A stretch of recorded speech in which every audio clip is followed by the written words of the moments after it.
नमस्कार दोस्तों, मैं गौतम सिंह गोकुल क्लासेस में आप सभी का स्वागत करता हूं। आज आपके लिए लेकर आया हूं रसायन केमिस्ट्री कक्षा 9 चैप्टर नंबर 5 प्राकृतिक संसाधन VVI objective question NCERT pattern पर आधारित। दोस्तों, आपको हम बता दें कि आप पिछले वीडियो में देख सकते हैं चैप्टर 1 से लेकर 4 तक वीवीआई ऑब्जेक्टिव क्वेश्चन। ये चैप्टर नंबर 5 है। पूरे डिटेल्स में आपको समझाने वाला हूँ कि वीवीआई ऑब्जेक्टिव क्वेश्चन जो आपके एग्जाम में आते हैं, जो सभी क्वेश्चन एनसीईआरटी पैटर्न पर आधारित होंगे। दोस्तों, यदि चैनल को सब्सक्राइब नहीं किए हैं तो प्लीज़ चैनल को सब्सक्राइब करें और बेल आइकन प्रेस कर दें ताकि अगले वीडियो का नोटिफिकेशन आपको मिलते रहेगा। अगले वीडियो हम आपको बनाएंगे बायोलॉजी का चैप्टर फर्स्ट स्टार्ट करने वाले हैं। तो दोस्तों, पहला क्वेश्चन है, निम्नलिखित में कौन नवीकरणीय प्राकृतिक संसाधन है? कोयला, पेट्रोलियम, वायु, प्राकृतिक गैस। निम्नलिखित में कौन नवीकरणीय प्राकृतिक संसाधन है? तो आपको हम बता दें कि वायु जो है प्राकृतिक संसाधन है। हमारा आंसर हो जाएगा ग नंबर।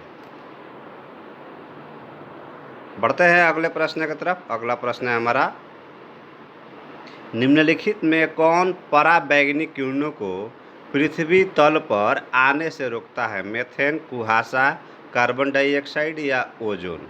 तो पृथ्वी पर आने से ओजोन जो है पृथ्वी तल पर आने से रोकता है, ओजोन। तो हमारा आंसर हो जाएगा घ नंबर।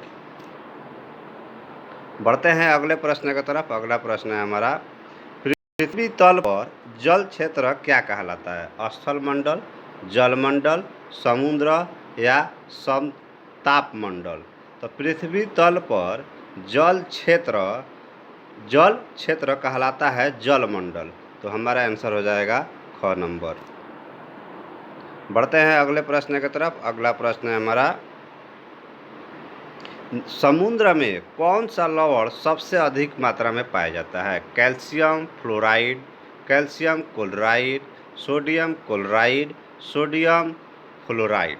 तो समुद्र में कौन सा लवण सबसे अधिक मात्रा में पाया जाता है? तो सोडियम क्लोराइड। हमारा आंसर हो जाएगा ग नंबर। बढ़ते हैं अगले प्रश्न की तरफ। अगला प्रश्न है हमारा, वायु द्वारा मिट्टी की ऊपरी सतह का हटाया जाना क्या कहलाता है? वायु द्वारा मिट्टी की ऊपरी सतह का हटाया जाना क्या कहलाता है? विघटन, अपरदन, वायुरोधक, इनमें से कोई नहीं। विघटन, अपरदन, वायुरोधक, इनमें से कोई नहीं। तो आपको हम बता दें कि अपरदन कहलाता है। हमारा आंसर हो जाएगा ख नंबर। बढ़ते हैं अगले प्रश्न की तरफ। अगला प्रश्न है, मानव शरीर में जल की उपस्थिति से क्या नियमित होता है? शरीर का ताप, रक्तचाप, श्वसन या पसीना। मानव शरीर में जल की उपस्थिति में से क्या नियमित होता है? तो आपको हम बता दें कि शरीर का ताप। तो हमारा आंसर हो जाएगा क नंबर। बढ़ते हैं अगले प्रश्न की तरफ। अगला प्रश्न है, पृथ्वी की ऊपरी सतह जहाँ पेड़ पौधों को उगाया जाता है क्या कहलाती है? ह्यूमस, चट्टान, मिट्टी, इनमें से कोई नहीं। पृथ्वी की ऊपरी सतह जहाँ पेड़ पौधे उगाया जाता है उसको कहा जाता है मिट्टी, यानी क्योंकि मिट्टी पे ही पेड़ पौधे उगाया जाता है। तो आपका आंसर हो जाएगा ग नंबर। बढ़ते हैं अगले प्रश्न की तरफ। अगला प्रश्न है हमारा, किन आयनों के द्वारा जल खारा होता है? Sodium, calcium, magnesium, potassium. किन आयनों के द्वारा जल जो है खारा होता है? तो आपको हम बता दें कि कैल्शियम के द्वारा भी जल खारा होता है और मैग्नीशियम के द्वारा भी खारा हो जाता है। तो आपका आंसर हो जाएगा ख और ग दोनों।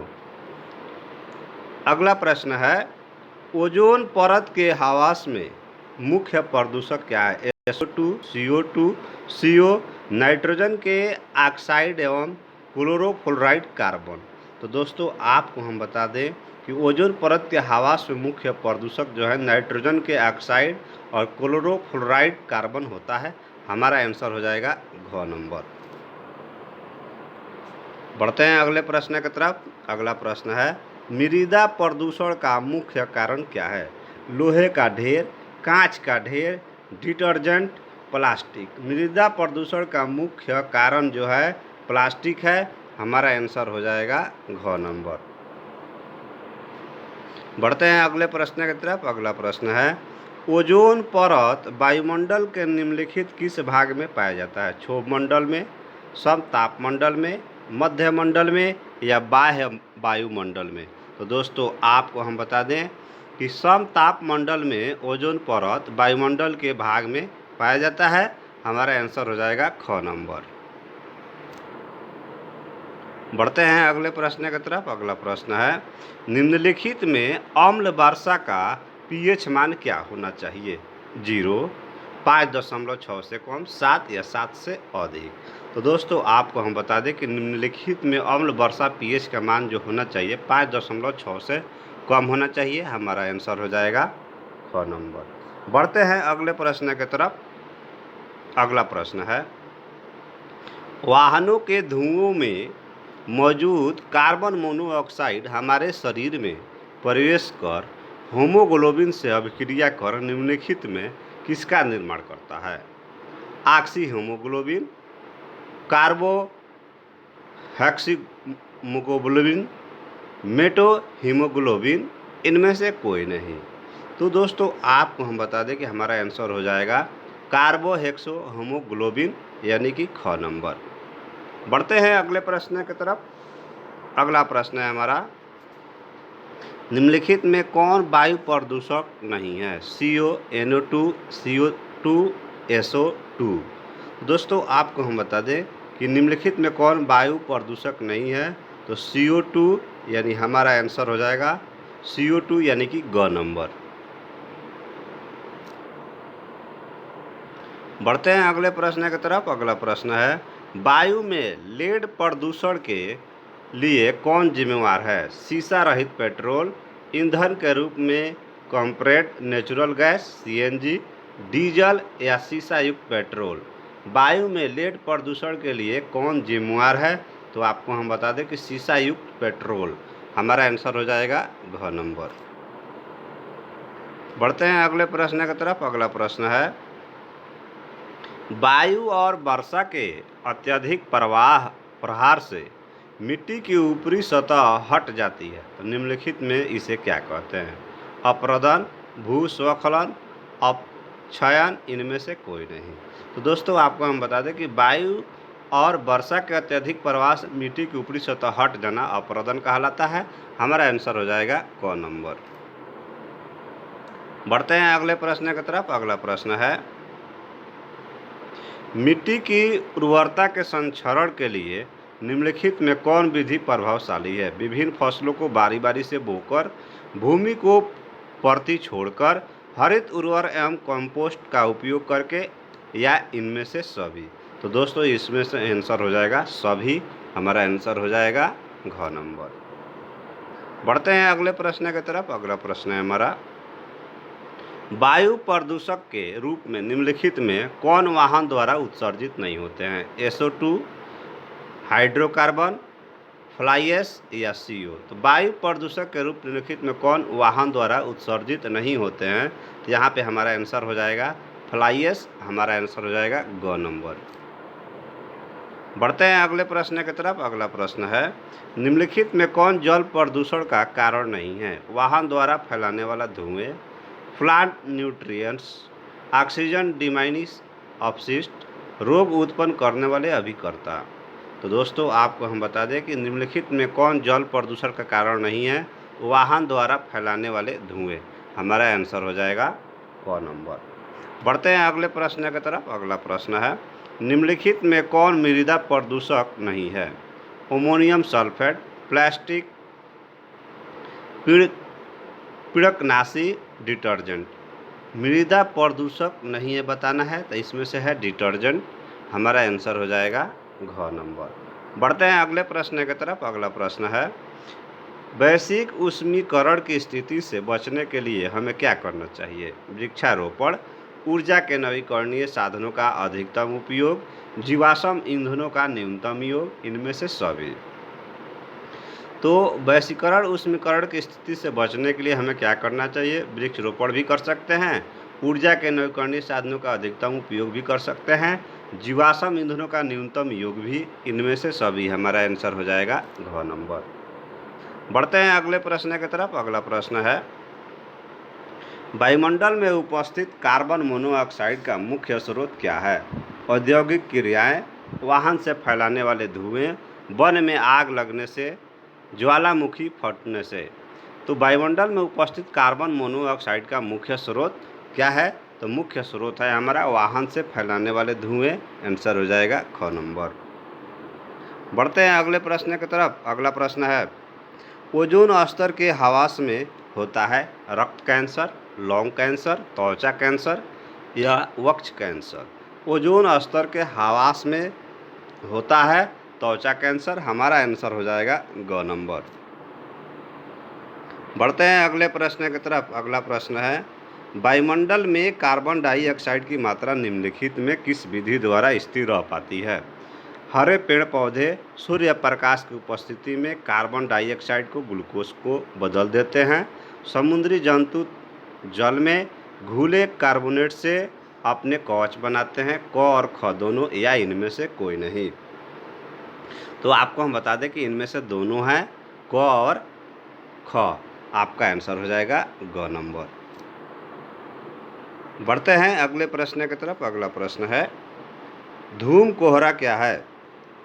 केवल कोहरा, कोहरा एवं धुआं का मिश्रण, NO2 और SO2 का मिश्रण, इनमें से कोई नहीं।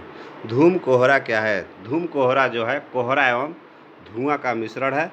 हमारा आंसर हो जाएगा ख नंबर।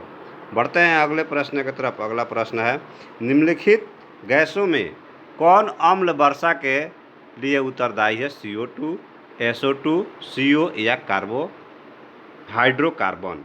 तो दोस्तों आपको हम बता दें कि निम्नलिखित में गैसों में कौन अम्ल वर्षा के उत्तरदायी नहीं है? तो SO2 हमारा आंसर हो जाएगा ख नंबर। बढ़ते हैं अगले प्रश्न की तरफ। अगला प्रश्न है, निम्नलिखित अम्लों में कौन अम्ल वर्षा में पाए जाते हैं? सल्फ्यूरिक अम्ल, नाइट्रिक अम्ल, नाइट्रस अम्ल, सभी। निम्नलिखित अम्लों में कौन अम्ल वर्षा में पाए जाते हैं? तो आपको हम बता दें इनमें से सभी। हमारा आंसर हो जाएगा घ नंबर। बढ़ते हैं अगले प्रश्न की तरफ। अगला प्रश्न है, निम्नलिखित में कौन नाइट्रोजन के ऑक्साइड वायु प्रदूषक नहीं है? NO, NO2, N2O, N2O5। निम्नलिखित में कौन नाइट्रोजन के ऑक्साइड वायु प्रदूषक नहीं है? तो आपको NO2O5 हमारा आंसर हो जाएगा घ नंबर। बढ़ते हैं अगले प्रश्न की तरफ। अगला प्रश्न है, दलहन पौधों के जड़ों की गांठ में पाए जाने वाले बैक्टीरिया जो वायुमंडलीय नाइट्रोजन का स्थायीकरण करता है, निम्नलिखित में से कौन है?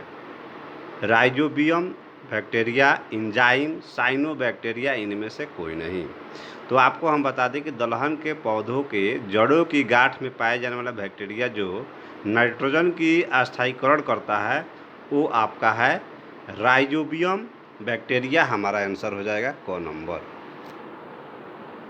बढ़ते हैं अगले प्रश्न की तरफ। अगला प्रश्न है, निम्नलिखित में कौन हरित गृह गैस नहीं है? CO2, CH4, CFCl3O2। निम्नलिखित में कौन हरित गृह गैस नहीं है? तो O2 हमारा आंसर हो जाएगा घ नंबर। दोस्तों उम्मीद करते हैं कि आपको ये वीडियो पसंद आया होगा। तो वीडियो को लाइक कर दीजिए और चैनल को सब्सक्राइब नहीं किए हैं तो प्लीज़ चैनल को सब्सक्राइब करें और बेल आइकन प्रेस कर दें ताकि अगले वीडियो का नोटिफिकेशन आपको मिलता रहेगा। अगला वीडियो हम लेकर आएंगे जैसे कि प्रैक्टिकल आपका होता है और प्रैक्टिकल में आपसे वाइवा का सवाल यानी मौखिक सवाल किया जाता है। कौन कौन से मौखिक सवाल आपसे पूछे जाते हैं, इस टाइप के क्वेश्चन आपको मैं बताने वाला हूं अगले वीडियो में। दोस्तों चैनल को सब्सक्राइब नहीं किए हैं तो प्लीज़ चैनल को सब्सक्राइब कर दें और बेल आइकन प्रेस कर दें ताकि आपको अगले वीडियो का नोटिफिकेशन मिल जाएगा। थैंक यू दोस्तों। राधे राधे दोस्तों।